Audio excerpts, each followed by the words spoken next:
Mercredi 4 mars 2026, vous nous suivez à travers le monde au Bana Congo. Mbotina bino boye bola muna manaka ya limbola ya mokona lelo to bandi avec quelques 5 minutes de retard. Bolimbisa biso toza elongona bino on dirait il y a KMC Télévision et sur nos pages vous pouvez partager et commenter na numéro esa moko affiché na ba ya ba écran na bino na motu ya masolo na biso ya mokona lelo likambo matali bongo ba sanctions américaines contre le Rwanda. Beaucoup de questions se posent. Après, qu'est-ce qui va se passer sur la ligne de front? Qu'est-ce qui se passe? Nous allons essayer d'en parler, mais aussi la question sur le changement ou la modification de la Constitution, que dit la loi et comment est-ce que Makambeko Salema dans l'avenir du côté de la Senko, Bandeko, il y a diocèse, il y a Mbujima, il y a bon ko fistige Mosala au Senko Zali Kosala, Kotali Sara que Bazali du côté il y a centre ou bien Namili à village Tendenge et Seigneur Maki ko Salema Mokonalelo actualité Pezali ba mise en place sur Salemi Kuna Langambo ya Transco VPM ya transport ndeko Jean-Pierre Bemba ibongo ko changer topé ko tia équipe ya Sikawe ko sala intérim kuna Langambo ya Transco pour que makambo etambola lolenge et longo bani spécialement pour na tongo la loto za na moko ya bai UDPS na biso elongo ndeko Emmanuel Chibambe moko ya bai ngambo ya UDPS mona mboka mbote pe bobola mbote mama Naomi Mpila boni malamu boni UDPS boni congrès salema telo lenge kan UDPS na malamu ndenge oyebi oza mopanzi sango à maintes reprises le président national a d'intérim à partir de Bisso à l'Obarayango que les travaux il y a congrès et ça presque na souka il faut aussi avant de convoquer congrès il faut d'abord remettre acquis de droit rapport parce que vous voyez que à chaque deux commission il y a élaboration il y a statut dans le règlement intérieur on a IP nazali membre oui. Je suis un des rédacteurs il y a nouveau statut national SICA je suis un des rédacteurs dans la commission et puis à chaque IP commission nous sommes dans préparatif il y a congrès alors nous si nangambo na biso tout si c'est derrière musala presque vraiment dans à 95% déjà et c'est le cas de Mickey mo ba retouche et puis bandeko pe bana ngambo ya commission Italie ba préparatif ya congrès on peut pas comme presque na souka alors à quoi ko bengi sa congrès bongoti il faut rendre nani rapport na acquis de droit donc na haute autorité de référence et par après aval il y a après que mokonzi nani haute autorité de référence na soki a avalisé rapport wana ndesima ba ko bengi sa congrès dès lors que yango ezana no bongoté c'est presque impossible de congrès ba bengise yango bino webi haute autorité de référence na biso azali tata mokonzi kolo azali vraiment préoccupé ton a nyonso ezali par rapport ya makambo ile kana est ya mboka na so mambo ya guerre donc ngongezana no mukuse et puis pour le moment il faut to loba yango biso bayi UDPS il faut to accompagner mokonzi mboka na ba front nyonso comme il faut osomona to vanda na kati to ganga congrès pendant que mboka na so pela moto tata mokonzi mboka ça yemo na front non il faut biso bayi UDPS to accompagner nanu assisa makambo itali guerre congrès est membre de ndako na biso to ko sala ngom to même ko reporter même après 10 ans 20 ans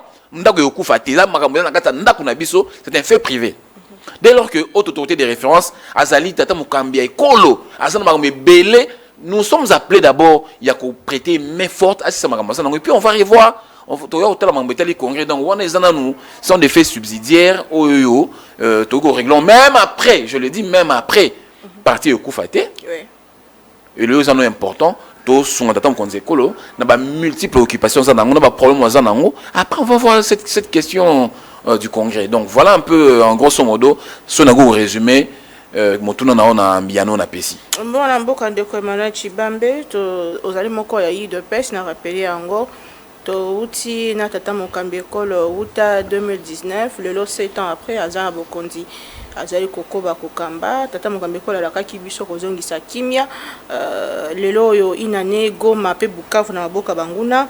Comment est-ce que vous vous sentez? Est-ce que nous sommes sur la bonne voie? Est-ce que la façon dont le président Tshisekedi gère cette crise, tu assures que comme on a issu mon kimia? Moi, je n'ai toujours pas été d'accord. Excusez-moi, ce n'est pas que nous avons étiqueté yo, parce que mutuna oyo nazo mingi, le open nazo pana yo, na profité de l'occasion, na lobela yo, na baninga na miso batumba pona mituna oyo. Yakoloba été lelo une année après Goma ils ont maboka paya tout ça bona boé.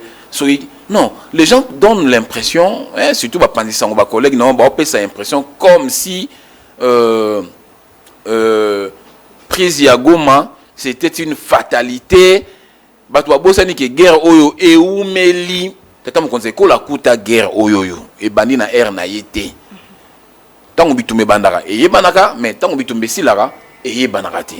Mais aujourd'hui tout porte à croire que avec la diplomatie agissante et éloquente il y a tata mokonze kolo tomoni yango na sur opesi na sommaire ya émission na opesi tout sujet to lobela je suis sûr il y a des sanctions aux armées rwandaises et donc ça veut dire que na ba élément nyoso to zanango tout porte à croire que d'ici peu tous auront recouvrer intégrité territoriale na biso mobimba ndenge lobo elongo bami donc tous là toujours motema kita guerre ezaki makasi bitumbe ezaki makasi mboka ezaki na maboko ya Rwanda pona ko botola mboka wana. Il nous a fallu beaucoup de temps. Donc, ayons autrement la patience. Dans peu de temps, tu aurais recouvré Goma na Bukavu. Parlons de ces sanctions. 4 hauts responsables de l'armée rwandaise ont été sanctionnés. L'armée rwandaise ainsi que responsable de Nayango, le trésor américain, a insisté du fait que et Sengeli ba bimisa ba troupe na bango na mabele ya mboka na biso. Le Rwanda qui réagit par un communiqué disant que ba regretter ba sanctions beaucoup plus sur le plan financier na bayo bazali ba haut gradé na bango.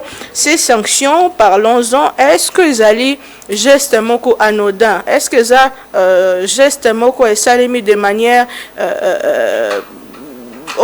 et ça les mis de manière ordinaire topezali mbuma ya ba stratégie otata mokambi kolo a ebi bongo ko sala kino mokolo na lelo et comment est-ce que esengeli tozwa yango est-ce que ezali pas vers la victoire tant que que ce n'est pas la première fois et le président Kagame président ya Rwanda azaki kolobango clairement qui n'a pas besoin il n'a pas peur de sanctions plutôt. Si l'Amérique est frappée, est-ce que ça va lui persuader à reculer ou à abandonner la démocratie du Congo avec tous les enjeux ezali mis en jeu, excusez-moi pour la tautologie d'Eko Emmanuel Chiba. Maman Naomi, batu belé bazozwa nalandi même journaliste moko dans le roi perroquet. En Belgique, na beaucoup de communes pour ça ni publicité na asa koloba na yena batu be ba loba oh non ba sanction c'est le côté apesi même na exemple oh ba la mère Mende ba Evariste Bochab et banani ba zaïpe sanctionné et rien n'a été fait ba kendra poto non les similitudes ne sont pas les mêmes. Okay. Aujourd'hui la guerre elle est non seulement politique elle est aussi économique. Les loyo komona depuis des années au Rwanda c'est la guerre dans le Congo comment on a administration américaine qui sanctionné armée mobimba ya Rwanda n'a ko infligé ba sanction na 4 hautes personnalités ya armée wana oba déjà armée wana entre autres général nani chef d'état-major général perdant Katsoyi Mubaraso nani tout ça. Aujourd'hui c'est un signal fort. Pourquoi? Parce que sur le plan économique, au Rwanda, même pour s'approvisionner dans le matériel, ça devient très compliqué. Pour nous, c'est une victoire. C'est une victoire. Les loyaux armés au Rwanda, n'a des gens au mine, ou na batangi, bakoki ko utiliser monnaie américaine. C'est une victoire pour la RDC. Les loyaux to ebike misolo mbongo oyoyo.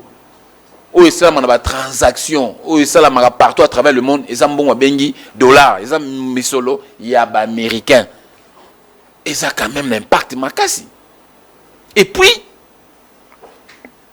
ndenge na lobby banda guerre et banda til l'autre parce qu'on a jamais ba sanction marque wana mais aujourd'hui ba sanctionner et puis et yena ngonga nini et yena ngonga oyoyo 3 mois après signature il y a accord il y a signature il y a accord de paix à Washington.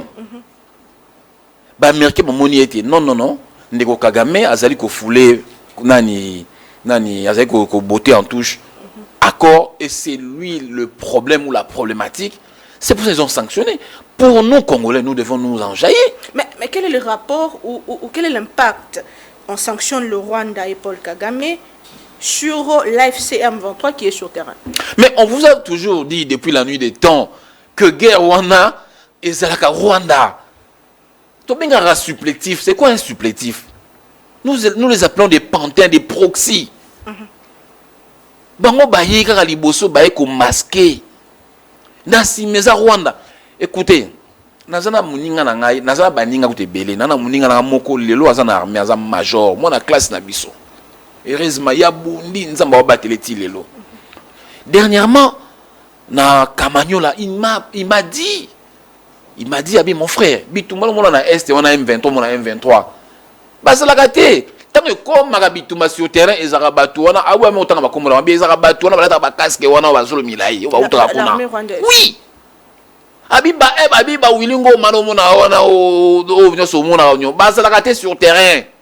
Tant que comme bitumba ezaka ba balata ba casque wana na bani c'est le RDF. On vous a to kolobela bino ndenge nini tata mokonza mboka lobeli bino biso mo ba communicateur on est toujours relayé pour que bon consommer en à volonté. Ce n'est AFC M23 na lobi to yano ngana to zaina na Kinshasa nanga sala armée wapi corneille nanga sala armée wapi mais du coup pas akeka awa mamo na sali AFC et tout ça pas a commis na tête ya mouvement mobo 10 000 hommes 20 000 hommes a su bango air nini a recruté bango air nini a formé bango air nini c'est noir sur blanc que ils ont armée rwandaise n'est pas dans le sol congolais. Très bien. C'est ça. Je vous reviens sur cette question. Spécialement, nous sommes honorés ce matin avec la présence du président Prince Epenge, Moko Yabayi, opposition à Bokanabiso, porte-parole, il y a Lamuka, Nayeto Beta Isolo Matali Bongo, Est Mbokanabiso, Ndeko Prince Epenge. Vous avez été parmi les gens oyo bato oyo ba personnalité oyo ba critique qui ba voyage à Tata Mokambe Kolo. Oza le baki que Félix Tshisekedi azo voyager mingi na mosolo ya l'état mais ba résultat zaté. Sika wa Rwanda a sanctionné 4 hauts responsables non seulement bango mais aussi armée rwandaise dans son ensemble. Ils ont paralysé aujourd'hui. Est-ce que ezali motif ya satisfaction pour la RDC, la démocratie du Congo, vous étant qu'opposant, quelle est votre réaction? Merci Madame Naomi, Madame la journaliste Naomi. Merci Nania Sabina nous co-débatteur Nangaya IDPS. Merci beaucoup. Senga Bolimbi Sindulunge na yema moke na retard parce que par respect na chaîne monene singe ko ya temps. Mboyebete nazamu lobeli ya peuple. Na wuti na site lotissement babengi Tex Africa ka pembe na bino aboye na avenir Dama esika au pouvoir IDPS a kobuka mapango nyos soki po ba nouveau homme fort IDPS po ba ngi ba ko récupérer mabele wana to ebité donc bana ki sasa babenga ngai était ministre provincial ya IDPS Léon Mulumba a joué décision à Kobuka plus de vingtaine de parcelles en avenir d'Amana na Ngalima Awa côté planète Jizawana Nyos Tina Fleuve à l'obété site wane ali site moko anarchique. On ne sait pas ce qu'il appelait par anarchique parce que concession Itex Africa avenir d'Amazara qui créé na arrêté ministériel numéro 124 l'année 2003 sous Joseph Kabila. Mais bah comme il a assimilé ba détenteur ba parcelle na venuana na venia damayete bazali ba opposant esengi kobuka bango za anarchique alors que batona bazu ba permis de construire en bonne et due forme plus d'une vingtaine de parcelles, des femmes, d'hommes, des Congolais qui ont acquis les biens au prix du sang et de la sueur, qui ont travaillé dur dans leur vie pour nous consommer la bande avant moi était dans le Pangou. Mais Léon Moulumba a décidé, après 7 jours, dans 7 jours, je viens tout casser. Au mépris de la loi. Nazaraki na Sokopao, c'est la même chose. Nazaraki na Pakadjuma, c'est anarchique. Oui. Ça, nous pouvons, on avait dit, c'est bon, il faut pas l'ongle la bata Pakadjuma, c'est anarchique, mais qu'il y ait des mesures d'encadrement et des mesures d'accompagnement. Mais là, na Sokopao, va venir à Dama, où les bas la cas par cas, le monde va vite au Boukagnos. Ceux qui ont un certificat d'enregistrement, beaucoup de utilisent en toilette. C'est assez insolent de la part des ministres provinciaux qui se croient tout puissants. Ce qu'ils oublient, c'est que tous ceux qui montent finissent par descendre. Tout passe, tout coule, rien ne demeure. Mon tomogotan dima qui même de Konanga Chibambe Abo, ceux qui ont tourné, est-ce que dans 2018, tant que Bundana et Nanzela contre Kabila, il y a quelqu'un qui imaginait à l'époque que Kabila aucun exil, à quoi ça ou non? Même aujourd'hui, est-ce que quelqu'un peut parier que Félix Tshisekedi a reçu un exil? Non, mais ça peut arriver. Oui. Ça peut arriver. Donc, Léon Moulumba risque de finir en prison. Déjà, Babouka na Sokopao, Tanga Jekoko, condamna Bango, dédommager Bato Babouka qui, en violation à la loi, il faut dédommager Bato plus de $300,000. Sinon, il va faire un infranté. Et les lois ici, sous Baïko, Balingi Babouka na venir dans donc ici, je voudrais profiter de l'occasion pour Nakobenga Ndeko Jacques Chabani, avocat de son état, Moutua Maele, vice-VPM de l'intérieur, a tombé dans le piège à Léon Moulumba. Parce que à cause de la imère naïe, je suis d'accord que la zone nyoso batongi, la quartier nyoso batongi, sans que l'autisme soit créé par l'État, sans que Batouaza n'a pas permis de construire, sans que Batouaza n'a pas certificat d'enregistrement, il faut que Bouka. Mais quand l'État Yemoko a créé le cours à venir d'Amawa Nangaliema, lotissement, en 2003, arrêté ministériel Ezali. Va publier un peu dans le journal officiel. L'État peut se permettre de construire. Pour pouvoir se permettre de construire, il faut pas zala, régir des eaux, il faut pas zala, urbanisme habitat, il faut pas zala, affaires foncières, il faut pas zala, pour pouvoir délivrer tout permis. On a tout délivrer nyoso. Batongi et puis au yé 10 ans pour le bien non, et c'est anarchique. Est-ce que le Moulumba bon, je sais qu'à Tanga, à quoi cette définition il y a adjectif anarchique. Donc, va respecter volonté à peuple. Mais est-ce que le combat à Félix Tshisekedi Bangouana il y a quelques moments on disait Rodana Eza Likolo ya Bishikama et Seigneur qui. Mais qui a, c'est bonne question, mais qui a donné l'autorisation? Bon, juriste Azawate, nana politologue, il y a Zali moto le diplôme néfastique. Mais ça il peut moi droit pour la politologue. Alors personne ne peut se prévaloir de sa propre typitude. L'État a fait l'État a fait l'autorisation de bâtir. L'État a créé lotissement. Tout va service, tout va à la kiwana. Et même ceux qui tuent les anassés, on peut trouver d'autres solutions. Alors, ceux qui veulent exproprier, en ce moment-là, il faut respecter l'État. Parce que y a une autorisation, il y a une récupérer. Il faut qu'on indemnise. Tout le monde a un mois à côté à première limitée, côté à SNEL. Mais Banque mondiale a eu à SNEL. Alors, il y a un bateau qui est pas à l'État. Il y a un bateau qui est en expropriation pour cause d'utilité publique. Si le pan est à $20 millions, au foot, il y a $20 millions, au ticket, il y a peut-être 2 ans, na longwe après Kobuka. Mais au Pessinga Mikanda Nyoso, il y a l'État, et puis après, il y a l'État, le biono, où il y a le pango, Mikanda Yango. Et puis, le monde balobi Mikanda, on a besoin de la toilette. C'est pas sérieux. Malheureusement, l'Assemblée provinciale à Kisasa, on a que des députés qui dorment. Est-ce que vous vous rendez compte que dans l'Assemblée provinciale, c'est ça? Ata opposant mon côté député kuna. Pour postuler, non. Pour l'élection, c'est chaotique. Il y a que l'élection tout ça qui pendant 7 longues nuits et 7 longs jours. Alors que la loi électorale n'a que 52 le vote bandagana 6 heures, ce qui n'a 17 heures. Taliban n'a qu'à dire organiser l'élection pendant 7 jours. Donc, bref, il y a un sujet qui mais je voudrais le coup de la peuple. Oui, la chaîne est à peuple. Et on a salué d'ailleurs le fondateur de la chaîne.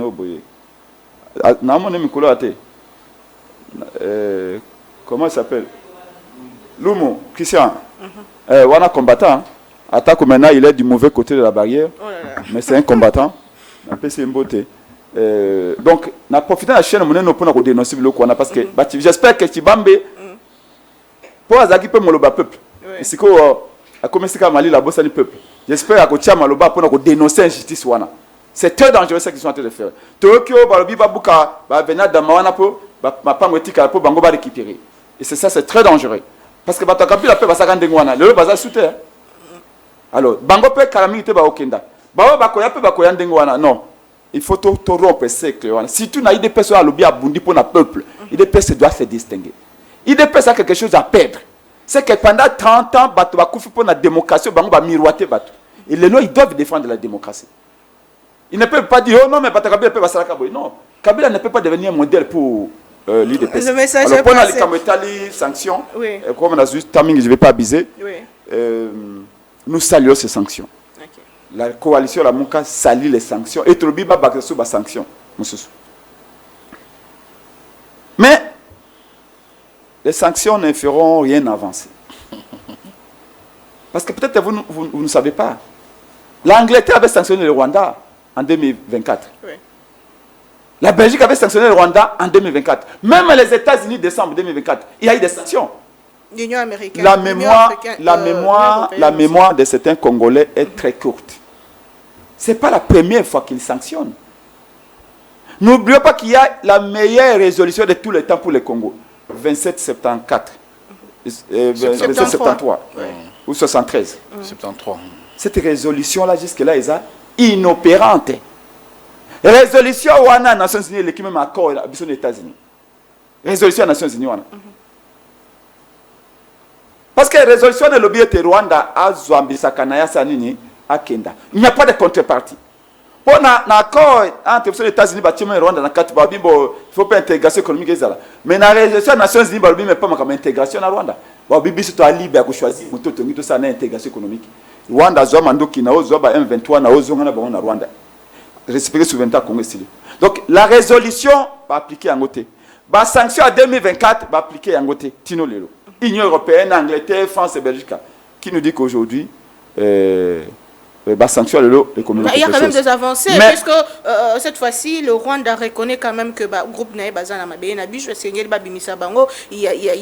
y a même le M23 peut reconnaître que Bazana Mabé Nabish, il y a quand même des avancées dans la matière de diplomatie agissante. Non, ça fait comme un Mundele Lukasala. Vous avez l'histoire de Mutamaïle. Mundele à Longola esclavage était par plaisir. Parce qu'à renoncer, à retrouver dimension humaniste, qui a commis civilisé, non. Mundela Longola esclavage, parce qu'à mon avis, l'esclavage coûtait de l'argent, de plus en plus d'argent. Et donc, à mon avis, il y a une autre façon d'exploiter l'homme noir, eux, qui sont beaucoup plus rentable qu'esclavage. Mundela Longola traite négligère et à comprendre que noir a une dignité locale. Non. Mundela s'adapte toujours. Mais si base et a intérêt, pas parce qu'il veut renoncer, non. Au contraire, chaque fois qu'on évolue, traite négligère, colonialisme, néocolonialisme, impérialisme, étape en agnon sur mon qui va dans la conférence de Bandung en 1955, temps Balobaki, en Indonésie. C'est-à-dire qu'ils allaient seulement adaptation, mais la continuité à l'intérêt à Mundele. Donc il n'y a rien de nouveau, sauf pour les ignorants du système international, sauf pour les ignorants, il y a un enjeu géostratégique et géopolitique, il y a sous-région. Maintenant, ici, je voudrais attirer l'attention à Bato. Que ce n'est pas la victoire de Yakulu Tunanga Félix Tshisekedi. Non. Ah bon, c'est pas il peut avoir à contribuer. Grâce à ses voyages, c'est là où je vous trouve assez partial et injuste. Comment ça? Et même réducteur parfois, dans le raisonnement. C'est que il y a eu des marches à Waya, coalition la Mouka. Depuis guerre bandit Emmanuel Tshibambe, au cas de l'IDPS, il y en a Kabou, il y a soit Longa, il y en a Kabou, ensemble. Au cas de l'IDPS, je respecte pour cela. A-t-il que vous n'avez jamais lancé contre cette guerre d'agression? Nous, on l'a fait. 2 fois la muka tobi nanzela comme des patriotes. Et on n'a pas de leçon de patriotisme à avoir dans le bateau. Biso le fait de leçon de patriotisme. Totier pression à Tobi, le Rwanda doit se retirer de notre pays. Fayoulou. Pour na bolingo yamboka et que dévorer biso. On a marché. Mukola marche même va atteindre biso police, il dépend atteindre biso police pour va gazer biso. Mais on l'a fait quand même. Na diaspora to marché, ngana kena Paris na marché na diaspora. Le Rwanda doit quitter notre pays. Il faut qu'il y ait des sanctions. Saluer d'abord l'engagement de la diaspora congolaise. Na France, na Belgique, na Angleterre, na Canada, aux États-Unis. Même dans le temps où Mali, il y a poto boy, la diaspora va au Kende. Ba militaire il y a la Muka et SIDE, ADD Congo les autres. Ba combattants sur ba pays. Ces gens-là, fruit na bangonde, ils allaient que ça peut être ba sanction et continuer koya. Alors kolobango est tanango réduire yango na ba voyage kaka ya Félix Tshisekedi. Oui, en tant qu'intellectuel, en tant qu'homme d'État, on peut reconnaître que Félix Tshisekedi peut à cette pression en dengue naïe. Mais azamo na mboka. Ah, le bac est effort et ba congolais tout est boti. OK. Je serais injuste de dire que des fois Félix Tshisekedi est à 0. Non, je n'ai pas dit ça. Oui. Les efforts de Félix Tshisekedi ont certainement aussi apporté quelque chose. Mais dites qu'aussi les efforts ya Fayoulou, efforts ya Epenge, efforts ya diaspora, efforts ya Yomoko, on peut dénoncer comme patriote. Oui. Tous ces efforts on a mis en commun et produire des sanctions. Mais j'ai dit qu'au-delà des sanctions, c'est une évolution. Mais comme toute évolution n'est pas un progrès, et que même avis le comme côté. D'où Tokosuka toujours na Kolobaïté, fédérons nos énergies, mutualisons nos forces, mettons en commun nos idées, dans le cadre de dialogue national inclusif. Merci pour tous beaucoup. Continuer à peser davantage pour na Kagame abima na mboka na biso avec ni leçons pour azonga lisusuté. Pekima ezonga libéra na mboka na biso, on nous apprend que plusieurs villages ont été récupérés du côté du site Kivu hier et avant-hier depuis Marambo Salemaki na Ruboya. Le FRDC bazo lâcher prise té bazo continuer ko avancer et même drone ezalaki destiné pour na ko tungisa na ngambo ya aéroport na ngambo ya Kisangani ezalaki bongo arrêté Nanzela ya FRDC na biso. Est-ce qu'il faut dire que puisque l'armée est en train de faire son travail et que la diplomatie fait aussi son travail et que nous sommes un peu plus proches de la victoire ou un peu plus proches de la pacification totale, il y a partie est en Bokanabiso, Emmanuel Tshibambe Rubaya, au célébrer qui n'a mon qui bailli des pesques célébrer après la mort de Winingoma Mokoya Bayi AFC M23. Aujourd'hui, nous pouvons dire que ça nous amène vers les avancées et que nous sommes en train d'aller vers la victoire pour rétablir la paix dans la partie Est. Maman Naomi, merci pour mutuna nayo. Mais nous avons aussi Maman Ndambo, moni président Prince Epenge, abugi nous lokuta mingi. Naboyo ko beng naboyo, moi na bengé président naboko lobake aza lokuta. Hein? En tout cas, avec beaucoup d'euphémisme, non, je préfère dire que à l'objet moi lokuta moi mingi. Dans un moment si mamouké parce que on a peut concerner ngai pour naza mo lebeli moko lobela la population. Omoni place batonga immeuble Rotana. Kala biso to banoko leka place wana et penge pa no leka place wana. Ezaka na mwanga ndamo no menga soki chez Nicolas. Et où met la place wana? Pour monsieur Nicolas ndo tongate. Parce que selon les experts, selon les experts, place Yoana Batonga Rotana, ils ont un collecteur ya maï. Donc Rotana Batonga Likolo, il y a un collecteur. On les a été selon des spécialistes. D'où aujourd'hui, si nous connaissons le problème où il y a une inondation, dans la ville, en tout cas, on habite les place Yoana, mais entre autres places, Yoana paye sa cause. Au moment les loyaux, biso to lobela peuple, sous batuninga y question, na batu badinda, na babuka rotana au ponani, la réponse elle est claire. Pour le bénéfice de la population, dans le bas, en tout cas, na ligne population na azala bien azala l'aise, babuka rotana. Pour babuka rotana place mususu. Il faut battre comprendre le sens de la communication. Alors,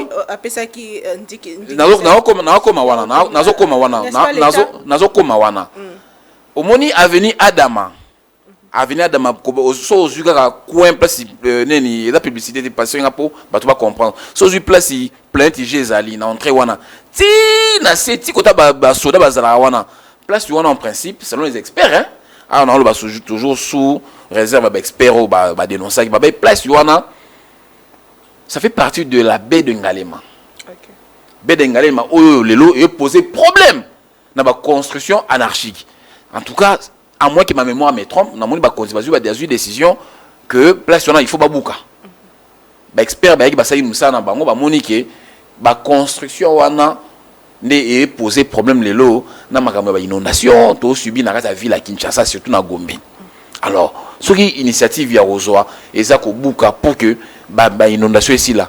En tout cas, on ne peut que saluer. Mais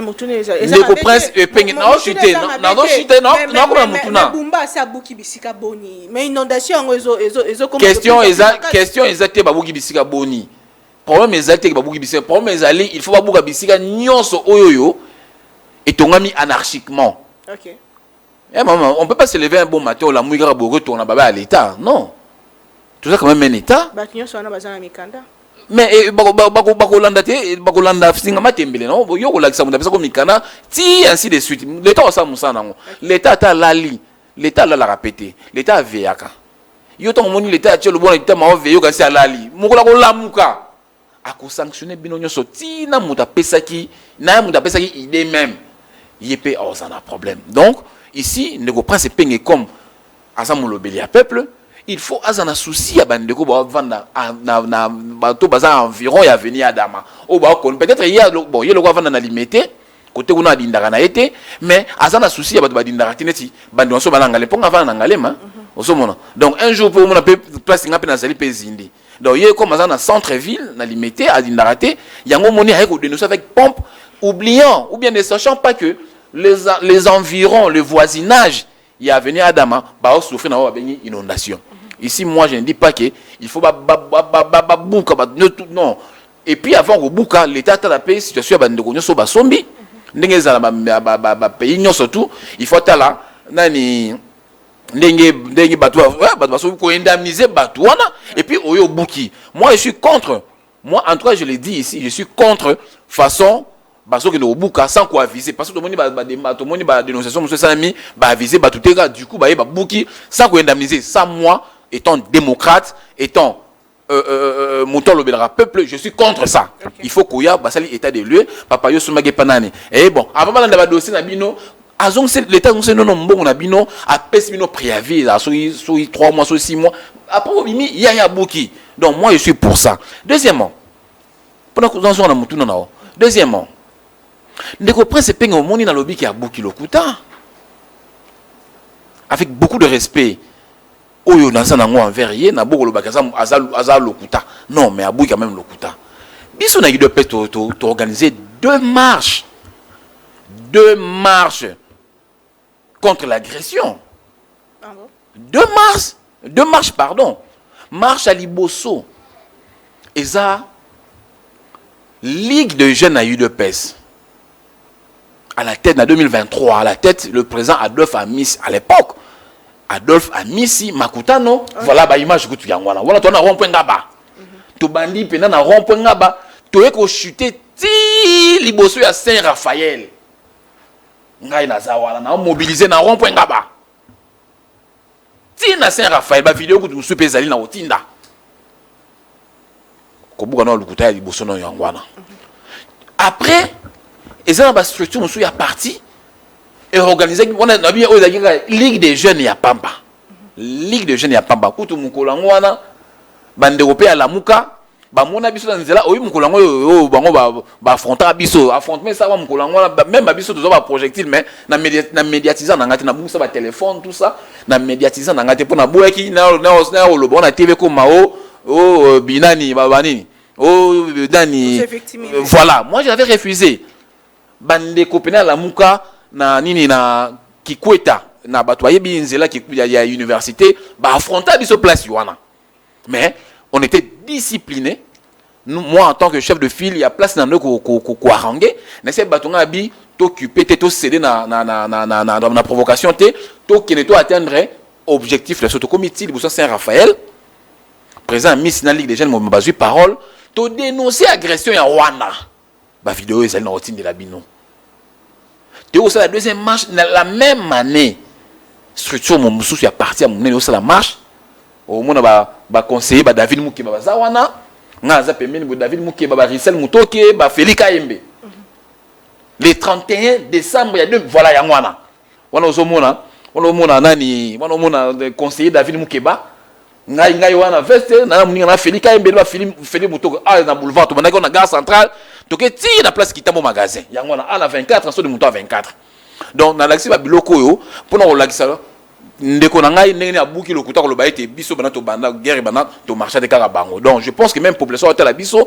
à comprendre que ndeko prince penge alobaka boso mais le abuki lokuta donc nga na balayer yango de revers de la main pour nous ce que nous mutuna na par rapport ya ba sanction progrès il y a armée congolaise sur terrain aujourd'hui moi ngai sala nga pasi na mutema ya komona été bandeko opposition je parle de toute l'opposition dans le la mutu mongote les loyaux défense ya FRDC baza premier bataliboso ya ko publier ka défense ya FRDC o mboka boy ba rebelle bazui bango ba publier o mboka boy ba bomi ba soda na biso bango bataliboso ba la promotion ya biloko la ngai sala nga pasi na mawa pona nini sala nga pasi na mawa na midlo ba nga na congolais to kana armée moko ezali FARDC les lois qui armée on les a vaincus ça veut dire que mboka nanga armée sanini et baby esini ata naza opposant lobi naza ko aspirer na benga na Tshisekedi na pouvoir pour ngana comme dirigeant on a ce que bato ya na réfléchir net bato opposant na ko lingate armée on les a vaincu na ko linga armée on les a makasi parce que tant ngana oya lobi ko ramba fait Tshisekedi je vais travailler avec quelle armée les gens ont cru que Tshisekedi tant côté na pouvoir. Alors ça l'armée, c'est vrai, c'est vrai, contexte est différent. Fait, tu sais des routes na pouvoir, à vous d'ailleurs armée oh yo yebi oh premier mois le baki, yo mo yebi. Armée moko bou infiltré, fractionné ma branche et belé. Aujourd'hui, il a fait un effort, le chef de l'État, il a fait un effort de restructurer l'armée et de refaire l'armée et puis alors continuer comme ça là, que l'on la bambouma mabe, ko former ba jeune asika. Ça quand même espoir na mboka ke mboka ba bana mbayi mboka ne batsunga mboka na armée ya solo donc les gens ont cru que tu sais nga benga na basoda nyoso ya kuti sima non c'est la même armée c'est moi ça qu'on restructurer armée wana alors ndenge mo pe bande opposition il fallait pas zapper il fallait pas réfléchir pe ndenge na auto ba tout à l'heure là que non notre armée faut zara au moko wana et zara makasi pour le biso tu sais que biso on doit pouvoir to continuer à travailler dans la même armée wana mais ce n'est pas le cas avec nos amis d'en face bango pona bango armée na biso kutu bas je parie même ça me la ramper armée wana ekufa bien sûr ils ont toujours soutenu l'armée non bato opposition ba soutenir l'armée na biso te bango pona bango armée échoué pona bango eza motif eza pena sujet ya koloba ete mon Tshisekedi a échoué et ceci et armée sokokate et bonabo c'est ça leur prière leur souhait que armée est simbaté pour baler na te bazo ba astuce bazo ba matière ya koloba ya ko critiquer armée or pour moi là je pense que ceux qui armée na biso ngai par exemple na Prince Penge nous n'avons qu'un seul canal c'est à travers le média pour passer notre message ko conscientiser baimboka ko conscientiser même na bao ba traître les locaux ça veut dire que non ba bundisa ka mboka na yote ba message to ça na ba télévision oh ebele ba bongo la pe mitema ebele to ba message awa eza ba ninga musu ba na ngambo ba komela ka biso que to yeba ki to bungi nza to faut to zonga il faut ko zonga na nzela to conscientiser bango à travers ba plateau na biso ba émission to ça là pour que ba yeba ke mboka oyo eboti yo. Merci beaucoup, Mme Mboka. Nous allons avancer avec quelques messages. Nabino Mbote Ndeko Prince Penge Lobela Pebiso pour la sécurité de Kinshasa. Merci beaucoup. Mbote Nabino Tosepe na ba sanction Kastozali Kozela ba récupérer Goma pe Bukavu. Mbote Nabino, Yebisande Kwaï de paix, ce que Kinshasa ezo zinda bisika nyonso kaka na Ngaliema te, même na Gombe soki mbula ebeti moto akobima te. S'il vous plaît, ne nous appelez pas, nous sommes en direct. Je vais lire, écrivez plutôt, je vais lire vos messages pour que bandeko baza sur le plateau répondre bino. Moi na mboka ndeko Prince Epenge to bande kolobele kametali pour y a ba armée congolaise sur mapinga ya banguna tomoni mikolo mileki weekend eleki Kinshasa ko jibile pour la moko ya ba rebelle akoyaki na front tomoni moko karaté bazaki ebele mais moko wa yebani lokola figure ya M23 akoyaki na front tomoni armée congolaise kozwa ba village ko avancer après ce qui s'est passé.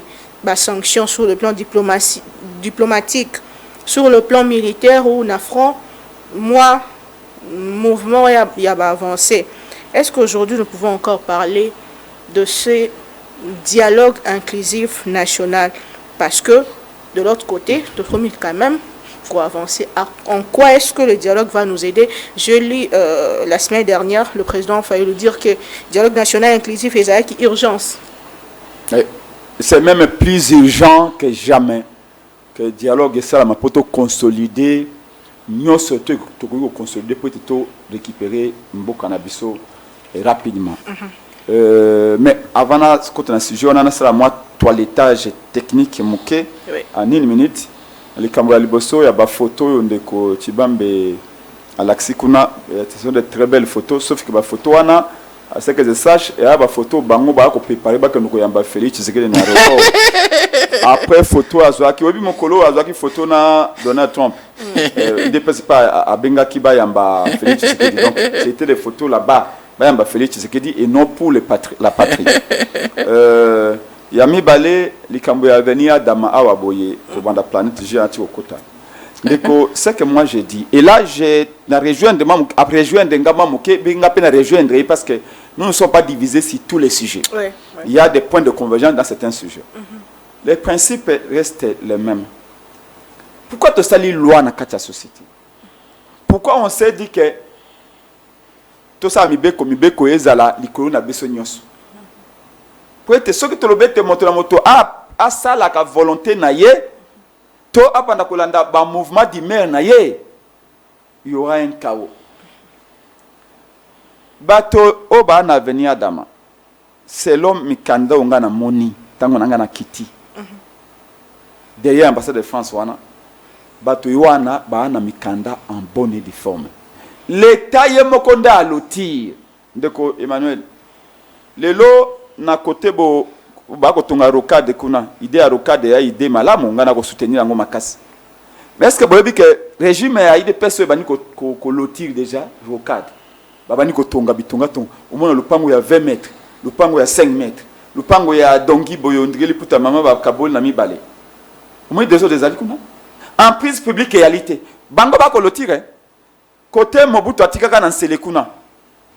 Ba détenter ya pouvoir nouveau régime bazu basa même cimetière moko ya ba militaire na pembeni ya fleuve na nsele soko abokoma okoma maluku lelo ba ko mabele wana tango Mobutu ba keya lotissement te mais tango régime a IDPS ba keya lotissement ba ngala ba okabola mabele wana na nsele na berge wana ya fleuve Congo siko régime ko ya après 2 ans parce que Félix Tshisekedi mandé ceci c'est quand 2 ans to ko pesa ibai peuple a causé là bisika nyo na okenda na gisasa même na intérieur tout babi mandat nesili mandat azana mission azana mandat même Yesu Kristo Masi a passé sa mission na mission ezali contenu na mandat mission cause après à 2 mois mission cause après à 2 jours mission cause après à 1 minute. Le mandat est même mieux que la mission. Voilà, il y a des distractions. Le kuta mbongo, et inda bato ba kanise te liwe ya ebope na pona ezo bepo na babola. Mbongo soke le commissaire bato ndengwana, même bataka bile pe basa ndengwana. Boka mwanyite. Webi ke mbwa kama ko be singa loketo ya kingote. Bango awa ba ko pesa ka ba permis de construire, bâtir très foncier. Na berge ya fleuve Congo kuna na sel. Tant que le régime est pengé koya. À partir le baron nyonso bosala ki to annulé nyonso. Ndenge Emmanuel Boya ko zwaka mama belé na bi nyonso Emmanuel na buki. Non. Parce que na venia dans mabaka assimiler bato mususu na ba opposant. Oui. Et comme des règlements de compte. Et c'est là où nous disons à Jacques Chabani, Salah Angele ou avocat Mounene. Tala, le homme Mbappé, c'est encore 7 jours. Bato bazui mapa muna bango, en bonne des fois, nami kanani so. Depuis 2003, sous Kabila, au bina bango, babo, posa bobu kabanda kona bango. C'est pas sérieux. Donc, nul ne peut se prévaloir de sa propre petite. Mais il y a aussi le principe de la continuité de l'État. Et ça, le Ngai na yelobi na bimbo. Accord Félix a signé américain. Ngai na zo opposé à Félix Tshisekedi na annulé yango. Na boyi nyos. Non, ça se fait pas comme ça. Ce qui bolingo buka. Et là, je suis d'accord avec Emmanuel. Bokolo ba bobi misa banikanda. Besoin ba certificat d'enregistrement. Besoin ba autorisation, ba permis de construire. Et zo makina ndengeni. OK. Ezaki a bonne forme. Voilà, qu'est-ce qu'on fait? Biso l'État nous tenons, il y a qu'on récupère ma belle oil. C'est simple. Tu retiens procédure, il y a expropriation pour cause d'utilité publique. Vous foutez votre bambongo, vous faites un délai, et puis vous voyez que vous banda. Ce que vous avez dit, c'est que vous avez tué à Régie des eaux. Est-ce que tu as Régie des eaux? Ce qui te peut-être ma propriété, en charge. Parce que c'est l'État qui a donné l'autorisation. C'est l'État qui a créé la concession à Adama. Pas un arrêté ministériel. Tu ne peux pas t'en prendre aux gens. L'État doit s'en prendre à lui-même.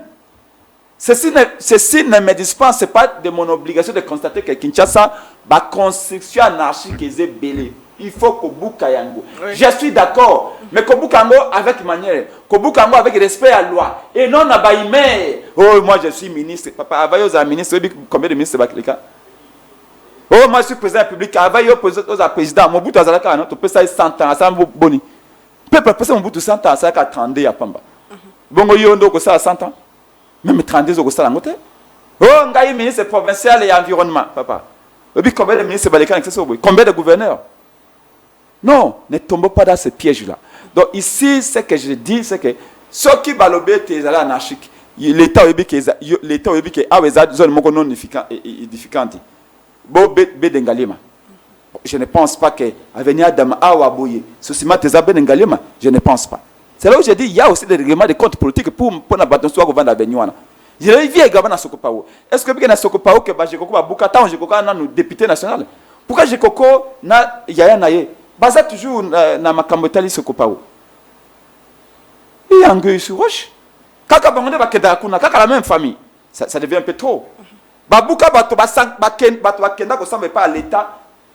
Il faut bien indemniser Bato Babuka Bangwana $300,000. Et dans la futa, et j'ai côté, et ça l'État. Et les lois Babuki a venu à Dama. Est-ce que l'État n'a pas fait banda kouana? Donc, on fait ça comme ça à l'élo. Biso ba to ya lobby. Et c'est ngito, il ba yete au nom à continuité à l'État. To ta oya malamu ya saki to kotika, oya mabe to kolongola. So Kabila saki mabe, après ça batu na régime na ba pesa batu autorisation de bâtir irrégulièrement. Boko ça cas par cas. Ba o ba na mikanda bolobebo. Biso to na besoin de terrain oyo. Mais le quoi besoin mikanda pas à l'État na ndenga malamu. Toko futa bino bambo na bino nyoso et bimino bokolongwa. Mais ate oye olobi ndenge bata sokopa ba yebsingai le monde ba bino bango bozo ba certificat d'enregistrement na bino bo ça elango na toile. C'est pas sérieux, c'est pas de la comédie. Le monde ba kansa ngote que y a jeu vidéo. C'est pas sérieux. Voilà les sujets à frustration et entre-temps mutuba ko fingezana. Et ça lui Félix Tshisekedi. Mutubako lukama kamwezani eza Félix Tshisekedi alors que mutukuna na cité aninga régler ba compte personnel naie. Donc je ferme cette parenthèse là parce que le coup la molobela peuple quand mon peuple souffre je vais vous dire comme sous devant aéroport Angeli quand mon cause a gagné sauver Kabila on a rasé les maisons na babi eza pona RVA mais sans ménagement sans encadrement sans accompagnement ya ba congolais wana. L'État est aussi là pour les pauvres. L'État a été coupé dans la cao, batouana veste dans la cravate. Même muta pousse sur le pangu nae, wana na Kabila kuna. Il faut qu'on protège yé. Parce qu'on a un bon côté qu'on corrompt justice. Il faut qu'on expose. Nana pas ça un certificat d'enregistrement. Nana pas ça un mikanda. Bon ça la étude, bon protéger les Congolais. Il y en a qui vont se suicider, pas de souci. Moi, ce qu'on m'a appris comme un politologue, la science du pouvoir apprise, c'est que l'État Azawana aussi est très souvent pour les pauvres, pour les démunis. Tant en France, 80% des Congolais vont vendre dans HLM.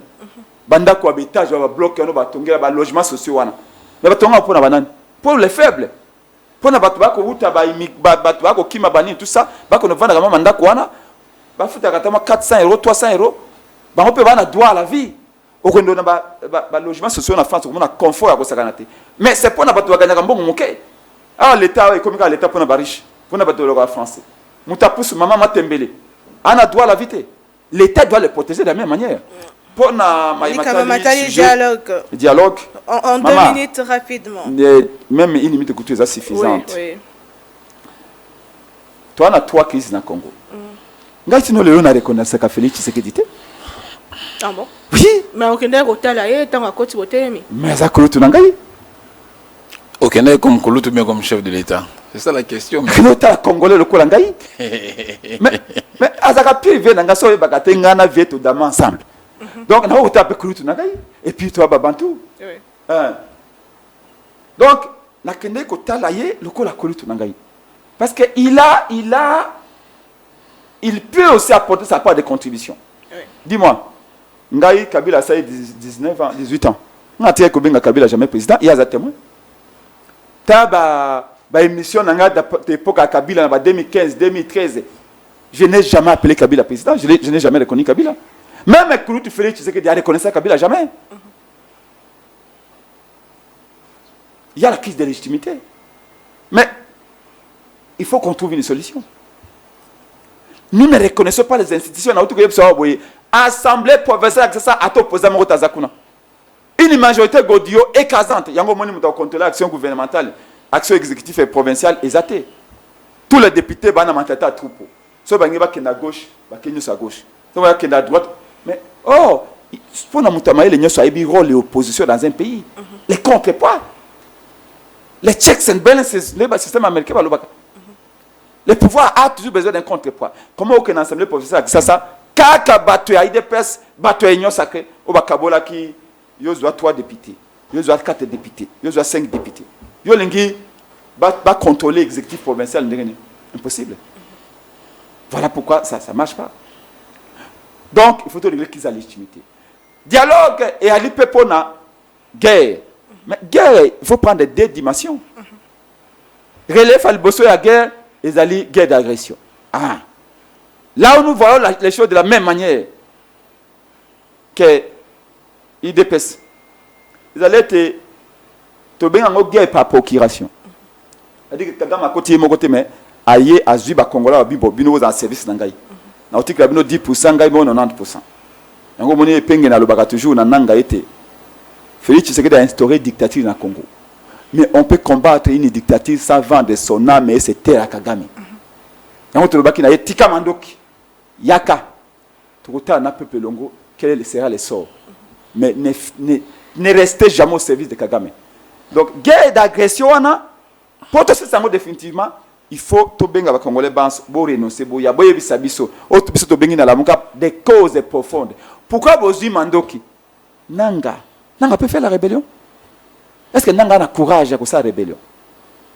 D'après mes informations, Nanga fera la prêtre. Mais comment des prêtres, d'un président d'une institution à la paix à la démocratie, à un rebelle? C'est quand même un virage à 180 degrés. Donc, tout dialogue et sangi sabiso. Totuna, pourquoi Bozui Mandoki? Maman, nakosu que c'est Kaywana. Oui. Rebelle Bosso a qui a abisso de la génération d'abisso. Ezali, Mouze Kabila. Mouza Lobio n'a eu libéré Bino. Aïe, quelques temps après, Bemba Ekoya. Bemba Lobi libération, Mouze derrière le Koutanga n'a une vraie libération. Après Bemba, c'est Nanga qui vient. Libération à Mouze, n'a Nanga. Na Bemba ezala lokuta ngana ngana ko libérer bino. Ma sœur monsieur Emmanuel Tibambe et batuba so kolanda biso. Ce qui te côté na profondeur à Likambote. Nanga ne sera pas le dernier rebelle. Après Nanga, il y aura encore des dizaines, des centaines, voire même des milliers de rébellions dans ce pays. D'où on a une occasion en or. Na dialogue wana koyeba pourquoi cycle wana tala schéma. Et que ça token na ba élection. Élection elle est chaotique, elle est frauduleuse. Après il y a contestation, après il y a rébellion, après contestation, il y a des dialogues, il y a des transitions, il y a des gouvernements et puis il y a un nouveau cycle d'élection. Comme l'élection est chaotique, tu bimi na ba frustration, tu bimi na ba rébellion et puis après des pourparlers, des conciliables, des dialogues, des gouvernements et puis on va rechuter encore par une autre élection chaotique et puis après viendra des rébellions. Non, il faut to longola cycle wana vicié, tokotana o ezali vertueux. Voilà pourquoi nous disons que il faut to benga baibanso même boba obasi mandoki. Toyoka bango. Bon benga bango et puis pour basa pour ça ya Kinshasa te. Kinshasa pesa na posa. Ce qui va boy ko dialoguer. Là, nous serons tous faire un fonds commun. Maman. Ce que tu as 20, tu as 100. Tu kangami to biba na mayo to aussi na bango to aussi na bango. OK. Il n'y a pas question à Kolobo, mais basi makila bino bo négocier na bango na doa non? Batango basi makila. Nous disons, nous condamnons la rébellion. Nous sommes contre. Mais il faut réunifier le pays le plus vite possible. Quand tu as Somaliland et Kenda, Somalie et comment on Somaliland et Kabanande. Merci beaucoup, Président. La dernière raison à dialogue, oui. N'a volé sécuritaire. Parce que, non, qui vous dit qui vous a Rwanda. Et bien, on a Ituri. Est-ce que depuis qu'une année passée, on a Ituri plus de 10 000 morts? Emmanuel Fiba ne vous dira pas ça. Si tu as une capacité de protéger les Congolais. Tu as réussi comme Rwanda. Et bon, on a Ituri. Comment on fait?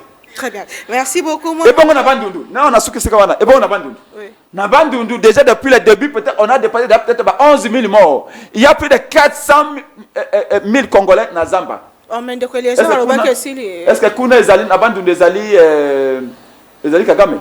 Non, incapacité à régime à IDPS, comme Mankina. Awa na kisasa même awa IDPS peut matina miso. Comment on règle?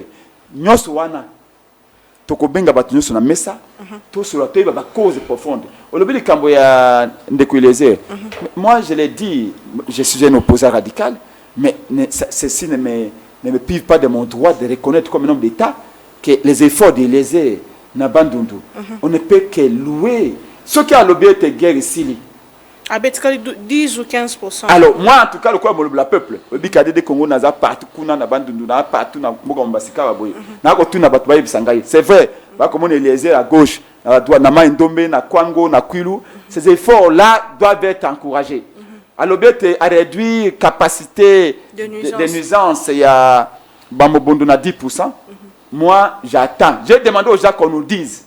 Moi, je ne peux pas vérifier ce qu'il a dit. Mais d'abord, reconnaître que qu'on a courage au Kenya Zamba, mais si qu'il y a un Kingo, le coup là est ministre, c'est encourageant. Mais tout le monde a réalité, on n'a pas de guerre d'abandon de commis guerre d'individus de bagosa commerce d'abandon. Commerce du sang des Congolais. Et ce que les a accueillis. Alors qu'on a la communauté, il n'y a pas de communauté au Congo, ce sont des tribus. Alors qu'on a Bango. On ne peut que dire bravo. Mais tout le monde a véritablement après 3 mois, tu vas applaudir. Il n'y a pas de problème. Nous ne sommes pas des gens qui disent non à tout. Mais un élément, il y a le bio. C'est ça, c'est très dangereux. Donc, le beau opposant, mais sur récupérer le territoire, Emmanuel, s'il vous plaît, soyons sérieux. Beaucoup non, soyons sérieux. Il y a même des gens qui ont dit ici. Moïse Katumbi ne condamne pas, non. Moïse Katumbi a déjà condamné la rébellion. Et cette stratégie d'assimiler Moïse Katumbi avec le 1-23, ce n'est pas juste. C'est pas juste. Ici, Fayoulou. Tu as des sanctions, non? Oui. Tu as réagi, Zabanan. Dépende. Non, nous saluons les sanctions.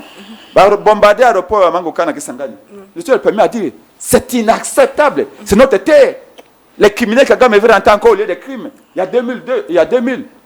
La guerre, il y a 6 jours, Papa, l'opposition fait son travail. C'est une opposition responsable. J'ai vu Katumbi condamner l'agression. Peut-être que vous avez combien de fois Saliango. Cette stratégie, vous, vous savez, non, arrêtez la calomnie, la diffamation n'amènera nulle part. Kolobake Katumbi a reçu la conférence na M23 à Bruxelles, Katumbi a condamné, ça ne vous grandira pas. Tant que Moïse Katumbi a dit que Félix Tshisekedi, Barcelone libre baza patriote. Tant que non, je prends mes distances, je ne crois plus aux idées que vous défendez. Moïse Katumbi a commis étranger, a commis na M23, ce n'est pas juste. Soyons tous, nous sommes tous utiles pour le Congo. Et ça va pas diviser biso. Il faut c'est ce que nous faisons. Merci beaucoup, Président Prince Penge Yamboto Silsa émission à Moko Nalelo. Plus que Totikali Kakana 11 minutes. Non, Totikali na 21 minutes pour achever, clôturer cette émission rapidement. Tokenanga Boya Bidje, contrairement à Barimeur et Zali qu'on s'est raconté sur les réseaux sociaux, le ministère du budget se porte bien et poursuit normalement l'activité naïe sous la vision du président Félix Tshisekedi. Hier, nous avons quand même assisté à une réunion de travail où Salema Kilobi na cabinet à Mosala, au Bishika ndeko le moto azali ko kamba cabinet ndeko maître Blanchard Mongomba aeba kibonko soana ba collègue naye, il y a rien, il y a trouble tôt, il y a désordre au sein, il y a ministère, il y a budget puisque il n'y a pas de tribalisme, il n'y a rien de ce qui se raconte sur le réseau sociaux, na habité sur bandeko ko sungabiso na abilili, tout se passe à la normale pe mosa les ali ko salema ndenge tata mokambi ekolo Félix Antoine Tshisekedi à lingi yango. Et du côté de l'IGF Mosala ezali ko salema pe lolenge longo bani ba moto azali ko kambakuna ndeko Christophe azali bongo ko a lancé ki bongo vaste programme ya formation continue pour na matali modernisation ya administration publique du côté de l'IGF et tout se passe bien. Mosala ya ko traquer ba miyibi pe ba détourneur pe ezali ko salema lolenge et longo bani torozonga peut-être lobby pour na ba image pour na kolakisa comment est-ce que misala et ezali ko salema to soit dernier point il y a émission na biso ya matali bongo changement to réforme constitutionnelle. Depuis le 18 février dernier, nous avons vu les gens, personnalité, surtout l'Union sacrée, monter au créneau pour la bongo changement de la constitution. Il y a de ceux qui pensent que le président Tshisekedi et c'est là où mais la atika la sous na bokondi et c'est que bongo la mobekoli kondi même des professeurs ordinaires des Évariste Bocha baloba qui que délai à constitution est à 17 ans pas plus des Willy Michi qui vient ajouter disons que et c'est tata mokambi ekolo ba pesa 7 ans et que azonga nyonso ya salitino lelo bazonga sango na zéro. Ce qu'il faut reconnaître même na dialogue sengel ko beta lisolo wana ya changement to réforme constitutionnelle moi mboka ndeko Emmanuel Chibambe, alors que nous avons beaucoup de problèmes. Vous avez au moins 6 minutes pour cette question, pour que aussi cette émission, alors que nous avons beaucoup de réalités. La situation sécuritaire dans la partie est, la situation sécuritaire dans la partie ouest, la situation de l'insécurité à Kinshasa, famine, peu bongo na bongo. Est-ce que le problème de sujet, il y a changement de la constitution, il y a opporté en ce moment? Maman Naomi, nous avons juste 30 secondes pour rétablir les sous-vérités. Nous avons vu que le journal Lelo, le prince Penge, a continué à bouger à l'Okuta. Nous avons vu Lelo, ce qui est juillet, nous avons vu. Ok, nous avons vu Boité. À l'objet que la photo, on a tindi, et tout yamba, nous avons fait Tshisekedi. Vidéo yango, malheureusement, des vidéos sont comatées pour exactement kilo mingi. Tout le monde a venu de l'université, Bandeko, aéroport Angeli.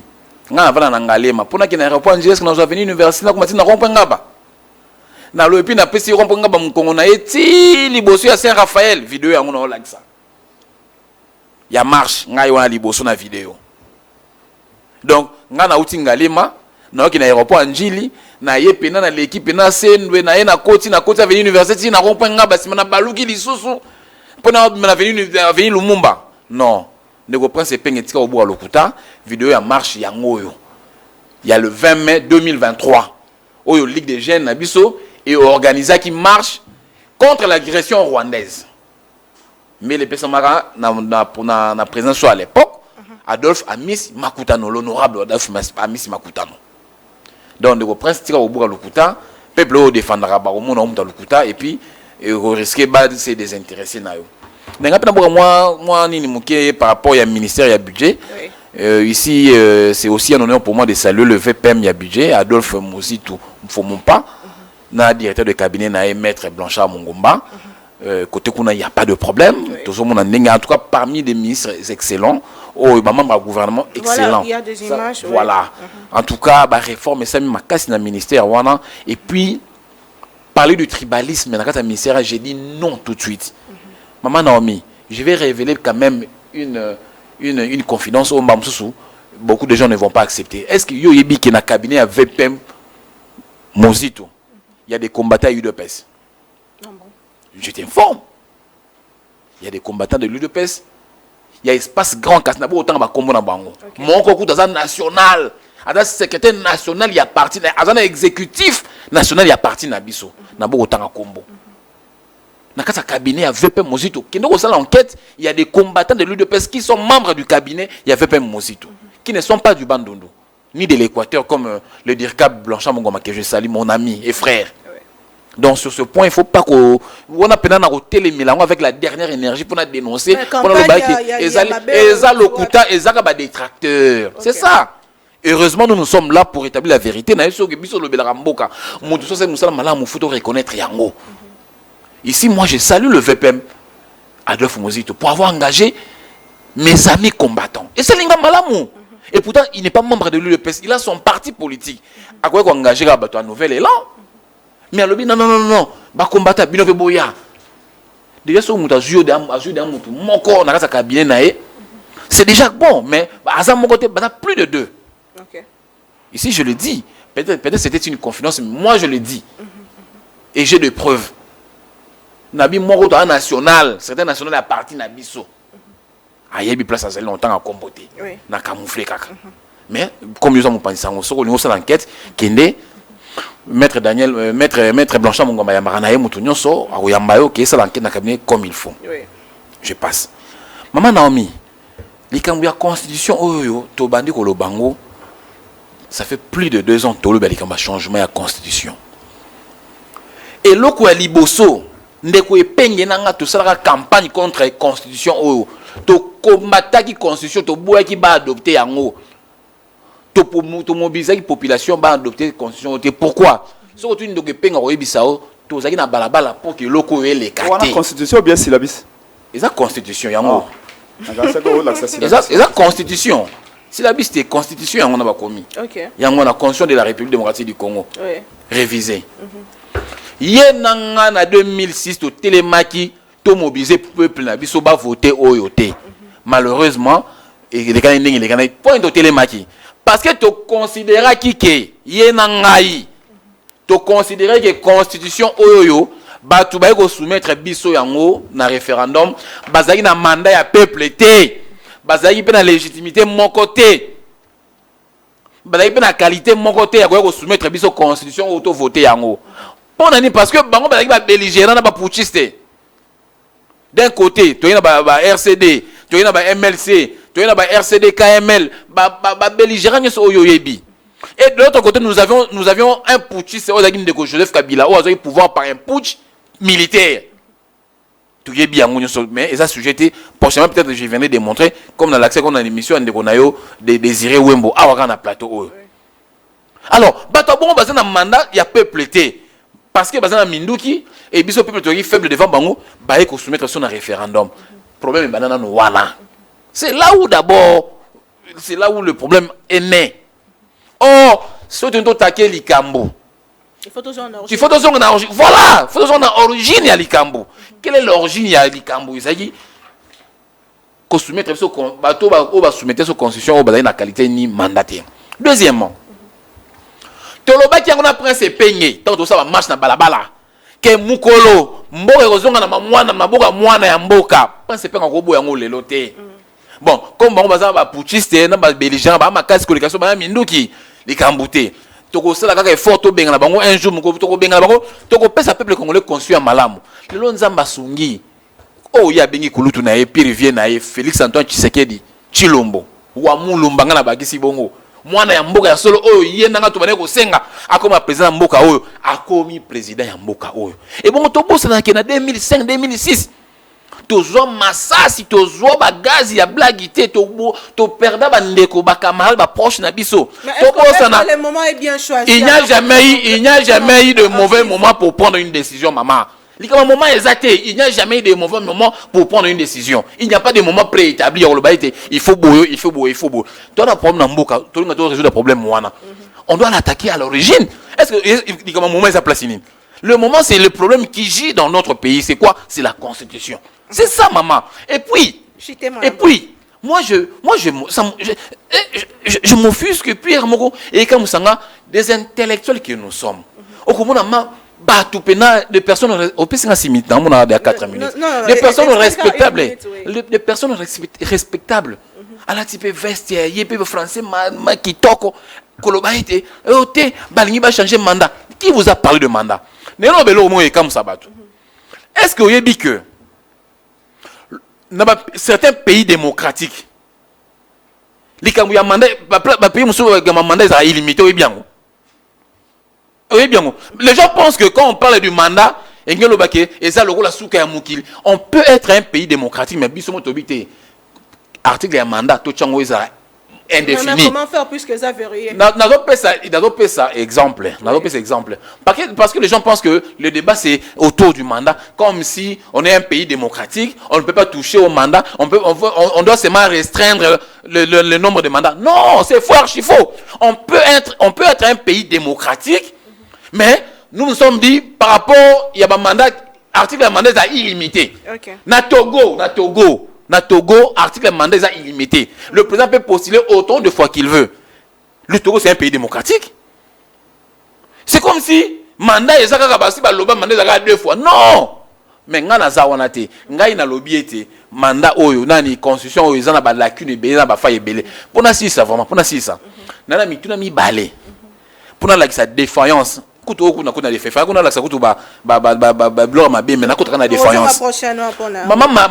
Naomi, 30 secondes. Est-ce que la constitution ou la lobby comme en français les crimes parfaits n'existent pas. Ba belligérant ba pouti c'est parce que le na bango bord na bango ya mbangu mbangu ya bord ezanga ko mbangu na kata constitution le loyo ce qui le président de la République mandat na ba mandat na sumbalé sili et que le nouveau président élu, le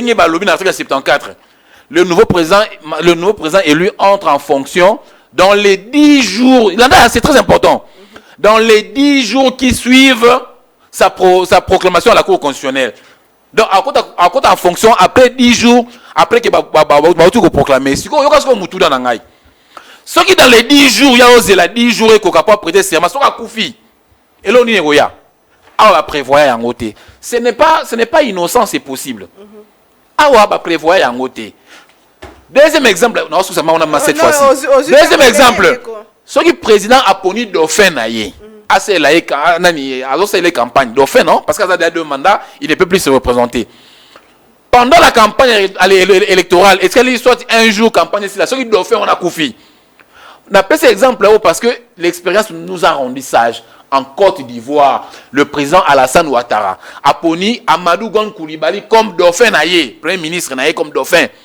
Pendant la campagne électorale, Amadou Gon Coulibaly a koufi.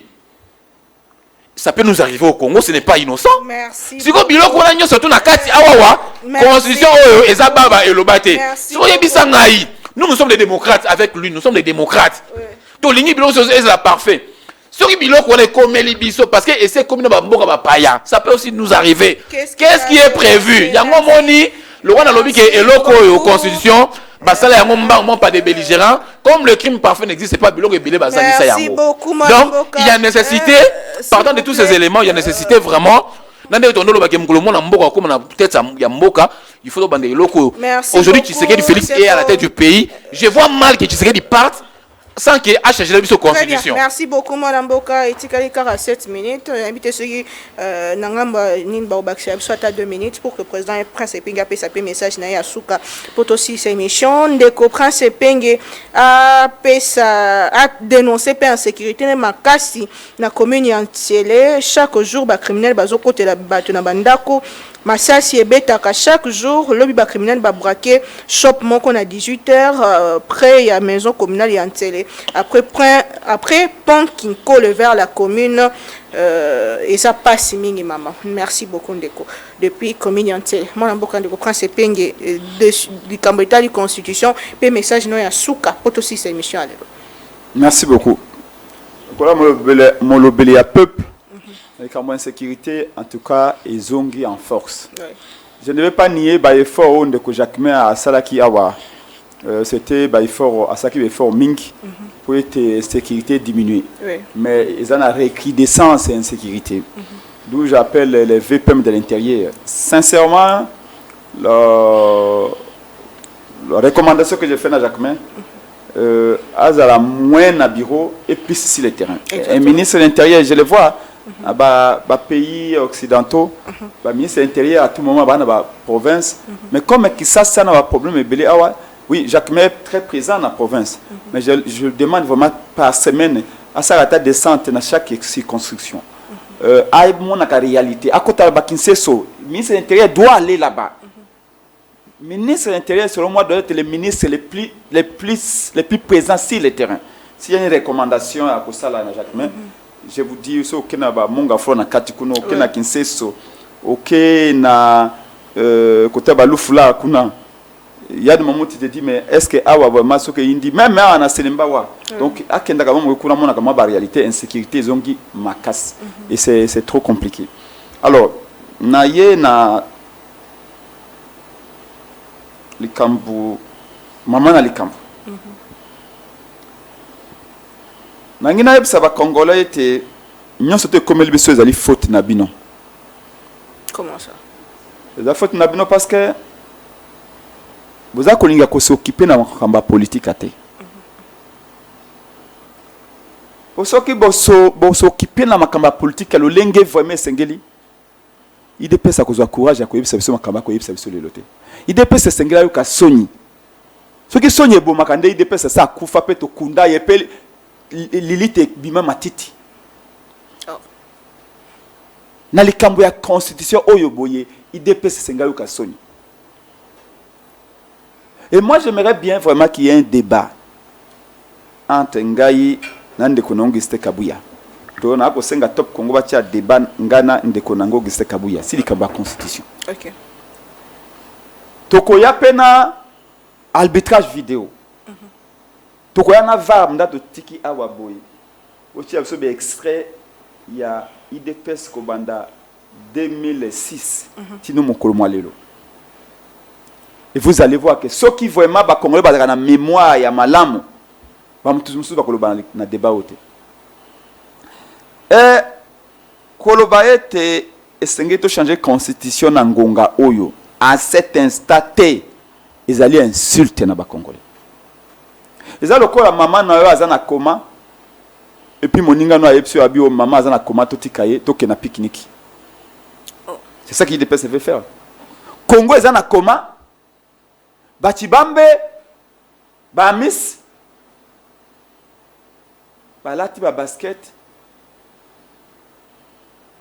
na ba casquette na bango bazi ba voiture na bango de luxe ba habite oké na sele. Toi kota maman na koma na sima. C'est irresponsable.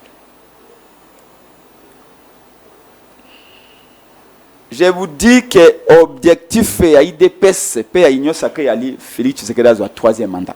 Jamais. Jamais.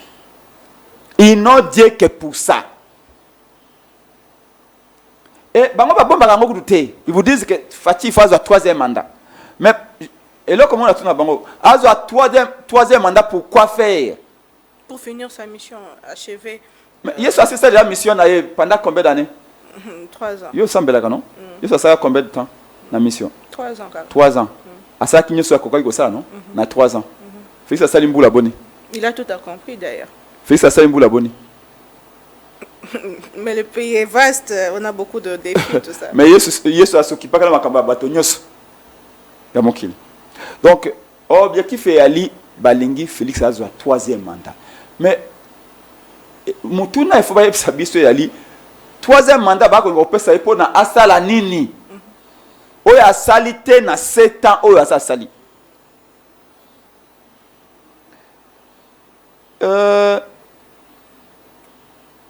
Madame la journaliste. Chité Moramboka et Michel Sili déjà. Yebisangayi. Oui. Quel est le problème que l'IDPS veut régler à changer la constitution? Likambo nini o bakoki kosala te na constitution oyo. Oye ko senga ete sengeli constitution ya sikapo bango basala. Na ibite na naza fonctionnaire bino nous ne pas maintenant faut binoter. Yo au ça rappelle la discussion publique. Ba faut bino déjà. Na noté hein. Est-ce que ça faute à la constitution? Qui ça est comme ville piscine. Est-ce que ça faute à la constitution? Ba étudier à Congo depuis que Félix a y est. Sous Kabila kuto étudier bazoma 5 mois à bourse. Depuis Félix a y est bourse et alité. Attendez le université. S'il vous plaît. Laissez-moi parler. Mais étudier à bourse. Est-ce que la constitution de Epekisi Félix appelle sa bourse? Au lobby à Tongi Université. C'est une bonne chose. Oui. Si tout cas il s'agit de l'éducation, moi je n'ai pas de choses parce que je sais que nous vivons au siècle du savoir. Seules les nations qui disent que les enfants peuvent prétendre à un avenir. Les universités, très bonne chose. C'est une université. C'est parce que la Constitution lui donne le pouvoir de le faire, non? Oui. Mais où est le problème de cette Constitution? Quel est l'article? Moi, et là, quel est l'article? Et regardez. C'est la argument a eu des personnes. Au PCA, 8 minutes, il y a 2 minutes. Non, réalisateur, il y a des membres qui ont sacré, mais il y a 3 minutes à gauche. En 1 minute. Emmanuel Ayeb Sangana, article moko ya constitution. Oye Pekisi Félix Tshisekedi a gouverné Mboka. Constitution lobi na ye on a pouvoir ko déclarer guerre. Ce qu'a déclaré en côté Ezaïe Mokonda ko déclarer. Constitution lobi na ye te armée police à disposition na yo pour na ko sécuriser ba Congolais. Ce qu'a sécurité yali, ils a fait la constitution te. Constitution lobi te ba richesse ya Congo efsengeleza e kabwana lolenge équilibré, équitable. Moi, na Congo, il faut profiter de la richesse à Congo. Constitution le bien. Ce qui est richesse à Congo, le lot, ils ont des personnes, ils ont fait la constitution. Pourquoi que le na mutu ya mutu na Libanzi? Pourquoi? Mais est-ce qu'il y aura un moment favorable pour toucher à la Constitution? Si, il y a un moment favorable. On a entendu ça. Quand? Est-ce qu'il y a ceux qui maman dans un coma? Aujourd'hui, c'est la présidente Fayula comme non. Je vous pose la question, une simple question. Est-ce que si ceux qui maman na yo azana coma en hôpital mama yemo, mokoloana okendo sa pédicure manicure? Non. Vous allez être au chevet de ta maman, bien-aimée. Notre mère à nous, c'est le pays, c'est le Congo. Le Congo est dans les communs. Ce qui vraiment aux alliés, moi, dans le Congo, il y a solo. Dans le moment où on choisit le bête, au Bongola, aucun de ça là-bas, Wenze, aucun de ta copine, pas copain, aucun n'achète pas. Non. Pour vous dire qu'il n'y a aucune raison. Talent n'est bandé na bango. Balobi, qui s'allume balobi, bah ça 5 minutes. Non, non, essayer. Balobi, yoka. Balobi, il y a un article de la Constitution, le bête de côté comme Abélé. Pour démontrer que presque toutes les constitutions africaines, ils ont un article. Est-ce que Babi, ils ont va changer. Oh non, Constitution, wana de Konana Kabuya, n'a pas semboté, véritable combattant Kabuya. Attaque aussi a commis du mauvais côté de la barrière. Oh, Constitution, et qu'on empêche le gouvernement, ça la attend. Au moins, il faut qu'on aujourd'hui 6 mois pour installer le gouvernement. Il faut changer la Constitution. Non. Ce qui est gouvernement, ils allaient installer 20 jours, 30 jours. Après, investir le président, c'est la loi électorale qu'il faut changer. Élection législative, avant l'élection à président, sans problème. Bah, comme il va dire, oh, ne se trompe pas qui. Maintenant, va changer. Oh, constitution, on a, ezali, na article moqué, ezali na 229 articles. Il fait comme on a 1000 articles. Merci donc, beaucoup. Alors, conseil Nangaï, pour aller au bac na benga kulutu. Oui. Conseil Nangaï, c'est ce que kulutu Félix Tshisekedi. Mon amoka bête gambunda bako pe babina. Avantage et peine, c'est que moi je profite pas de les histoires là. Mais je lui dis, Félix a rendu avec l'histoire en 2028. Oui. C'est que Félix Azali Bembate, Félix Azali Mouzitute, Félix Azali Bahatite. Il a rappelé. Félix Azali descendant à Étienne Tshisekedi wa Mulumba. Il y a un fait que les gens ne font pas très attention. C'est que Vietchichi, Mkonganzo Kolonige Toando Bengaye, Azali une des rares personnalités ou à sa unanimité et nos positions et la majorité. Oui. Je veux dire, Azali respecter nos positions et la majorité. C'est-à-dire que l'image, il faut pérenniser. Belle image, il faut pérenniser.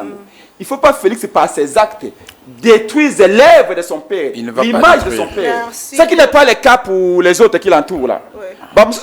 Tous ces ministres là, tous ces députés, tous ces premiers ministres, ils n'ont absolument rien à foutre. Mais Félix, c'est que d'ici, il fait un faux pas. Les gens vont aller cracher. Très bien. Merci beaucoup de comprendre ces D'où Félix, tu sais qu'il a besoin d'un tapis rouge. Mais il peut l'avoir à vie. Oui. À quoi en faisant? Comme à côté qui a une petite porte dans le pouvoir, il peut sortir par la grande porte. Je vous dis la vérité. Ce qu'on dirige beaucoup le Congo, mais pendant une minute, Tchama Bolongo Nassé, merci. C'est-à-dire que Mokola Kobima, après l'élection transparente, démocratique en 2028, a sali remise et reprise. Ne va pas civilisé pour la première fois, la vraie remise et reprise civilisée. Tant Mokola Kobima wana a pu se revoir na successeur naie de manière démocratique en 2028. Tout de suite là, l'Union africaine est en tapis rouge. Même les Nations Unies, Félix pas les prétendre que les Nations Unies peuvent abandonner un tapis rouge.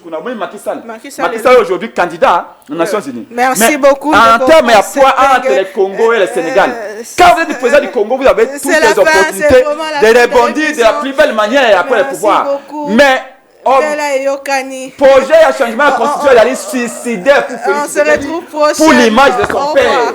Voilà, Matoya Koyoka. Ayoka.